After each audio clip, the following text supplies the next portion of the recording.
the essentials for the beginning of life, those could be produced here on Earth, but they could also be brought by comets and asteroids. And this is something that we are finding, that asteroids, for example, have all of these ingredients for life. And in fact, more recently, when the OSIRIS-REx mission, the NASA mission, it brought back samples from the asteroid Bennu, and what it found was that, well, it not only has all these amino acids, but it also has one of the key components of life, ribonucleic acid, or RNA. And in fact, it has shifted the debate, because there is debate whether the life started through RNA world or it started from metabolic processes. And it looks like potentially, at least what it suggests, is that RNA is available.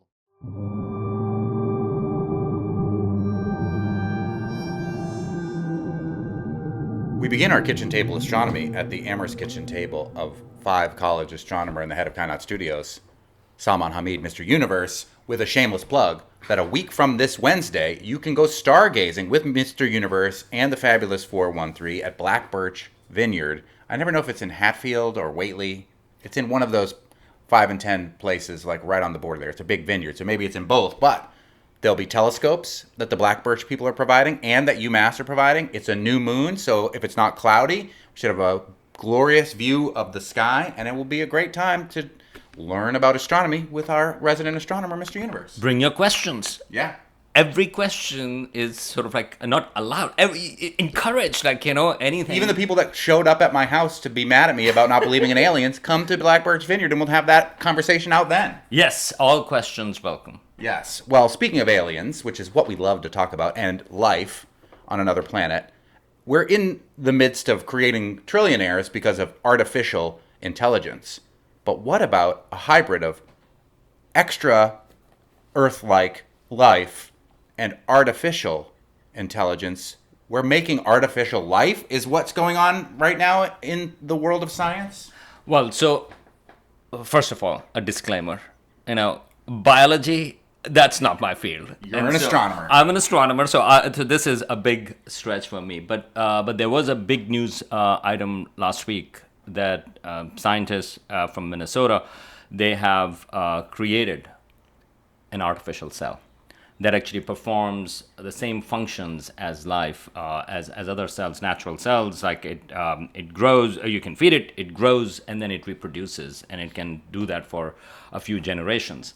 So that's a big news. Now, first of all, clarification, it is not life, even though there is a lot of debate about what you would call something is alive. There is a lot of debate about among scientists, because you are looking at a continuum between chemistry and biology. So when chemistry turns into biology, there is a lot of debate about that among scientists. So the people involved in research and people who are not involved in research, they are all saying, well, this is a significant step, but they are not calling it alive. Why? If it does all the things that we've decided indicate life, responds to external stimuli, all of the things you learned in science class when you were a kid. It has to be maintained, meaning to say it has to be sustained from outside. Mm-hmm. It cannot just sort of like, you just let it go and it will be fine. It will grow up to go to college and things like that. No. So this cell is not going to do that. This cell is not going to do that. I feel a little bit better about that, by the way. I don't really want artificial life to be happening and growing on its own. So let's put it in context. Scientists have been these questions about what is the simplest form of life, right? People have been trying to do that because that has implications for research regarding origins of life. How did life start on Earth? Because their chemistry led to biology, but under what conditions? And people keep on looking for replicating it in the lab. I mean, there is a famous Miller-Urey experiment from University of Chicago in the 1950s, which sort of like, provided the conditions that were in the early Earth. It used those conditions and it produced in a beaker. You can think about the ingredients for life. So organic compounds, even complex molecules. But it did not lead to life. And that's what people had expected, that, well, if you put all these conditions in, including lightning, so they had like sparks provided. Yeah, very Frankenstein of it. Right, but it did not do that. But nevertheless, it showed that lot of the amino acids and proteins and things like that, you can actually produce them simply under those replicating those conditions. And now we know that those kind of molecules that are the sort of like, the essentials for the beginning of life, those could be produced here on Earth, but they could also be brought by comets and asteroids. And this is something that we are finding, that asteroids, for example, have all of these ingredients for life. And in fact, more recently, when the OSIRIS-REx mission, the NASA mission, it brought back samples from the asteroid Bennu, and what it found was that, well, it not only has all these amino acids, but it also has one of the key components of life, ribonucleic acid, or RNA. And in fact, it has shifted the debate, because there is debate whether the life started through RNA world or it started from metabolic processes. And it looks like potentially, at least what it suggests, is that RNA is available, that key molecule. So we don't call just having an RNA as life, because we need DNA, our deoxyribonucleic acid. But you have one of the key components available naturally in asteroids. And it's just a random sample of a random asteroid that was nearby enough that we could go to it and bring something back from it. The building blocks of life are all over the place, but we can't figure out what really jump starts life. Right. Even when we create it in a lab or artificially create it like these scientists did last week. Right. And so what the approach has been towards this was, okay, well, maybe we can actually take one of the simplest life forms and actually reduce the number of genes that are in there and figure out how far we can go down before it doesn't become life, right? So that has been mostly the approach. And what some of the groups had done is sort of like, lower it down to, say, for example, 500 genes. That's the lowest it had gone, using genes from another microbe which had less than 1,000 genes. So you can go down to around 500. But, and this is just to give you a context, what scientists did in this case is go the opposite way, meaning to say, to use chemicals, basically these ingredients, and then put them together and say, well, at what stage you have a cell which is doing the functions, which is doing reproduction and sort of like, and consuming food and so on and so forth. And they did that with 36 genes. Mm-hmm. So you can see the sort of like, that what is the idea, and they call it a SpudCell. In fact, the colleagues of the scientists wanted to name it after her, and she was like, no, actually, she doesn't want her name to be on it, but like, because it looks like a potato. That's why it's called a SpudCell. And so it has what they are calling it, like, it has the hallmarks of life, but it is not alive. Because it just wouldn't continue on without Outside lasts, assistance. So far, it has survived 4 or 5 generations, and it has to be contained and it has to be provided food. But they also created sort of like a mutant, a slight variation, and the mutant and the original one, they did compete like natural selection. But again, it's very early stages. Okay, here is where I'm gonna jump from this conversation to a slightly different one, because this is where the community of scientists come in.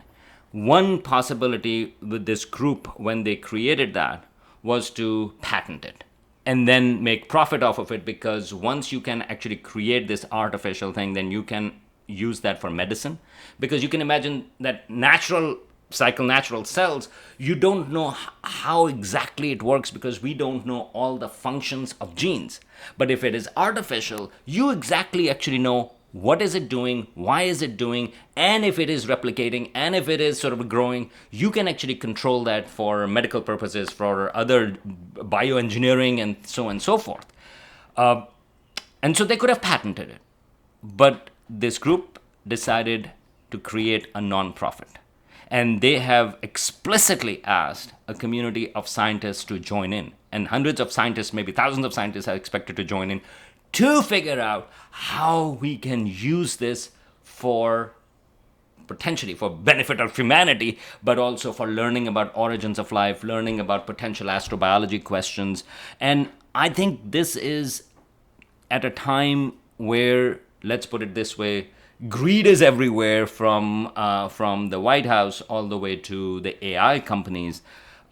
I hope this stays the same and it doesn't turn into what OpenAI, for example, the AI company used to be for non-profit, although people had not really believed that. But nevertheless, here, this step that one of their biggest sort of moments of triumph in some sense yet, and they have explicitly said that they want to have, and this is the mission statement, their nonprofit is biotic, to responsibly enable and steward foundational advances in bioengineering. And so this is really cool. And this is also comes at a time when a lot of the federal funding for science is under threat. And if, Monty, we talked about last year in particular, where a lot of the funding was slashed by the White House, but the Congress actually stepped in to restore funding. But there was a lot of uncertainty.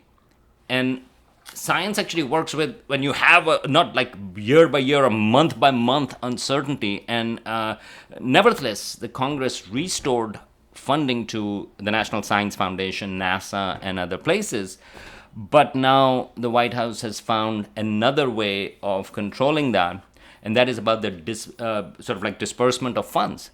And so Office of Management and Budget, which is led by Russell Vought, who's the author of Project 2025. Who you can thank for cutting all of public media's funding as well. So normally, if, say, for example, a science project is funded, there is a peer review process, so peers are scientists. They say, well, this is a really cool project, we actually want to fund it. NSF should fund that. The responsibility of Office of Management Budget is to provide that funding because it has been peer reviewed. The Congress has authorized NSF funding. NSF has gone through a review of peers, and it gets funded. Well, Office of Management Budget has recently provided new guidelines, which is about going through a political oversight of a political review of these grants, because they have added this bit that they have to look at that it is in alignment with the commander's intent, meaning to say President Trump's intent, and it is explicitly political because they don't want to fund anything that they don't agree with.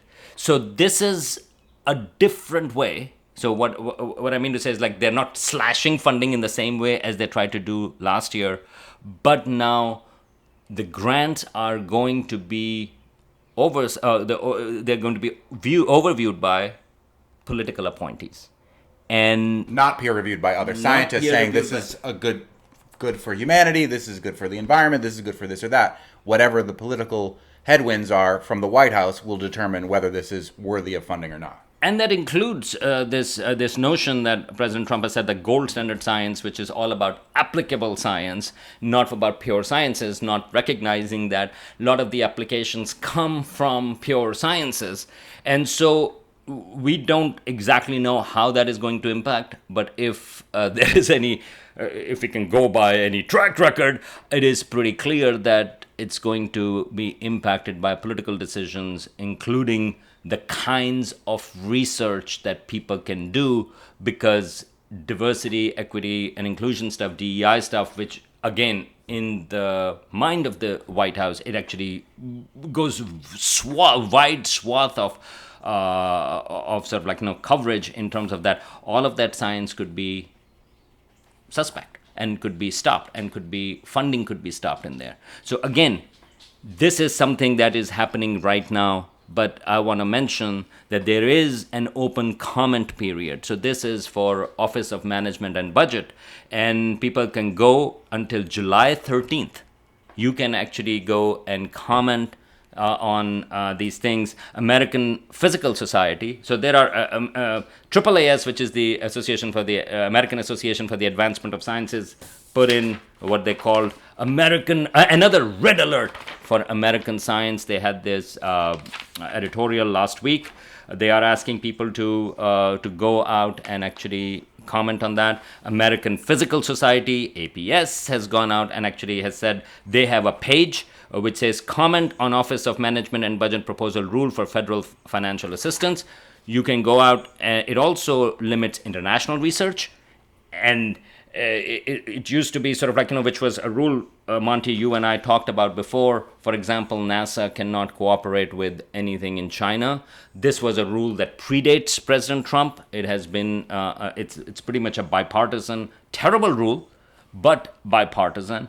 But now they have added a blanket foreign restrictions, meaning to say that if you are doing foreign research, again, it's exactly unclear how it's going to be, but you will need permission. And so then what happens, again, it removes the way, the impact of peer review, and it adds a layer of political interference. So you have that, and so you can go out and search for comment on Office of Management and Budget proposal for science or for funding, American Physical Society. You can go to their website and you will find the issues and how to comment on that. But this all leads back to this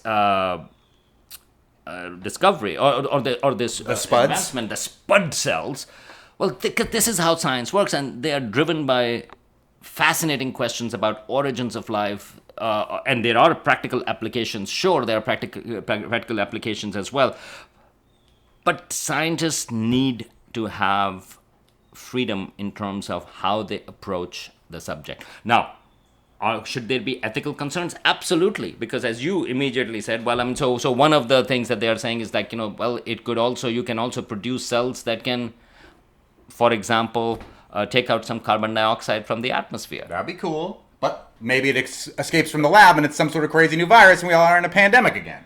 Well, sure, that and those things are always a possibility, but even this is something that if you are going to do that, you better be really, really sure about, because you don't want to mess with the atmosphere. But having an oversight about that, how to think about that is an ethical question regarding that, and that would come from the peers and not from Russell Vogt. Mm-hmm. And so, cool discovery. It has implications for origins of life, but this is just the beginning, because now that they have able to do that, it's going to, now the other scientists are going to come in and they go like, okay, well, what can be done? How can it be more complex? How can you really make it able to sustain itself? And voila, you have dinosaurs. No, you don't. But I'm just saying you can go in that direction. Well, you have until July 13th to comment on the OMB, the Office of Management and Budget, and Russell Vogt and the grants. I believe that you need to have art for art's sake, and sometimes you need to have science for science sake. You don't have to make everything profit worthy. Sometimes it's just for the good of the arts. Sometimes it's just for the good of the sciences. And if you comment by July 13th, you can tell us on Wednesday, July 15th, at Blackbirch Vineyard, when we will be doing science for science sake and looking through telescopes at the new moon sky at a beautiful vineyard off of 5 and 10, looking at the stars. And the last thing I should mention, because I'm wearing this t-shirt, and I think I should mention this because this is summer, and it's a summer of love, but for Pluto. And so this is Lowell Observatory, the place where Pluto was discovered from, and I was there recently, and from the observatory I got that all Pluto needs is love. Yeah, we love Pluto. Pluto's still a planet to us. Yes.